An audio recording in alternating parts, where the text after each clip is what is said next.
kwa kile ambacho amekiplan kukiweka pale Azam. Nafikiri kwake yeye distance, compactness ni muhimu sana. Haijalishi nini ambacho anajaribu kukifanya.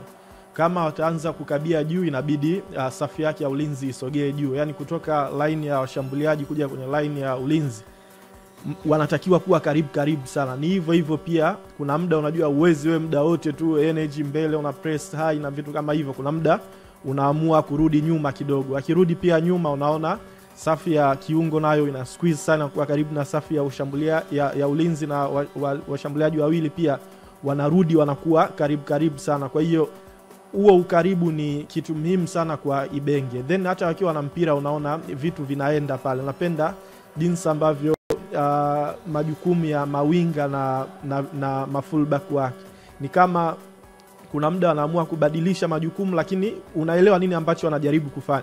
Kuna muda winga anaweza akaingia ndani, labda akaja kujaribu kupokea mpira, then fullback ata overlap. Lakini kama fullback ataingia ndani, winga inabidi ya overlap. Kwa hiyo unaona hiyo communication, chemistry baina ya mchezaji na mchezaji, majukumu ya Faisal, Saadun akiingia anafunga kama hivyo mechi ya pili mfululizo. Barakat yule winga wao performance nzuri, Sopu anatengeneza magoli kama hivyo.